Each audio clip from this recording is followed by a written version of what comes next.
by welcoming innovative connectivity solutions. বিশ্বখ্যাত মহাকাশ প্রযুক্তি প্রতিষ্ঠান স্পেস এক্সের সহযোগী প্রতিষ্ঠান স্টারলিংকের ব্যবসা পরিচালনা বিভাগের ভাইস প্রেসিডেন্ট লরেন ড্রিয়ারের নেতৃত্বে একটি উচ্চ পর্যায়ের প্রতিনিধি দল আজ ঢাকায় এসেছেন। প্রতিনিধি দলের অন্য সদস্য হলেন আন্তর্জাতিক কৌশল ও সরকারি সম্পর্ক পরিচালক space x Richard Griffiths. And widespread violations of human rights. Thousands of voices were silenced and many dreams died in silence. Today, we mark a new beginning. With the actual launch of Starlink here in Bangladesh today, we are sending a clear message.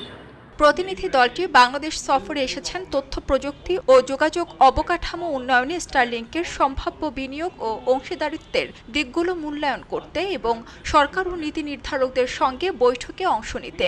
পাশাপাশি তারা বাংলাদেশে স্টারলিংকের official যাত্রা শুরু করার ঘোষণা দেন। By welcoming innovative connectivity solutions, your government has positioned your nation to be at the forefront of the digital revolution.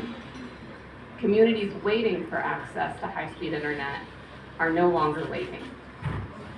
The significance of this extends beyond just the technology. It represents a commitment to ensuring that connectivity remains a bridge to opportunity. Lauren ড্রিয়ারের নেতৃত্বে আগত দলটি ব্যবসায়িক সম্ভাবনা যাচাই, নতুন প্রযুক্তির স্থানীয় বাস্তবায়ন এবং গ্রামীণ ও দুর্গম অঞ্চলে ইন্টারনেট পৌঁছে দেওয়ার উদ্যোগে বাংলাদেশকে একটি গুরুত্বপূর্ণ বাজার হিসেবে দেখছে। আগামীকাল প্রতিনিধি দলটি প্রধান উপদেষ্টা প্রফেসর ডক্টর মোহাম্মদ ইউনূসের সঙ্গে সাক্ষাৎ করবেন। 19 তারিখ তারা ফিরে যাবেন।